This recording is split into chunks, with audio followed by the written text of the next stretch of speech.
The chairperson of the Portuguese Forum says Portuguese nationals are not taking these kidnapping incidents well. It's pretty tragic as to what is happening, and it's affecting the families in a terrible way. And what the forum is about is trying to recover the victim through the police. But most important of all is supporting the families whilst the person is kidnapped. But it's not been taken well by the community itself. Hence the fact that we had a meeting with the provincial commissioner and his team, hosted by our Portuguese consulate, and we've got open channels of communication, and we're trying our best to get the victims that's been recovered to cooperate so we can get conviction at the end of the day. He says victims are so traumatized to such an extent that they don't want to even share their experiences of the ordeal. They are not very easy to talk to. So far, we only got the one that's been recovered recently that we're going to interview. The rest, at this stage, they're so traumatized they don't want to even discuss the issue. And I think it's a lot of fear after their bad experience. We've had one of our victims was pretty brutalized and lost part of his leg, and his hands got crushed as well.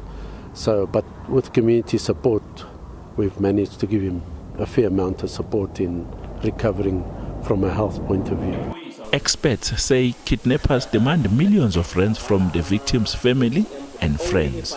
The Portuguese nationals who come or who have relations in Mozambique and the center in Africa for kidnappings for ransom would be Mozambique. The Mozambican syndicates would cross the border, come to South Africa one way or the other, solely for the purposes of kidnapping Portuguese business people so that they can extort them of money.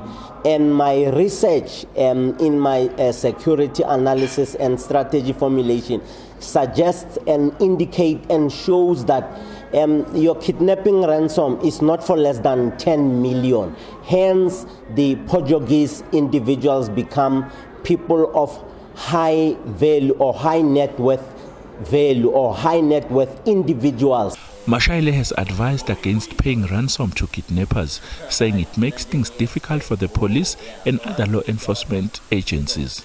Most of them paid a ransom, which makes it a little bit difficult for law enforcement agencies to can pursue the matter. But the police, whether law enforcement, whether kidnapping ransom has been paid or not, have an obligation to ensure that they arrest those who have perpetrated that crime so that it must not continue. Police say since January, more than 50 kidnappers have been arrested in Gauteng, Northwest, Mpumalanga and the Free State. Calvin Dludla, SABC News, Johannesburg.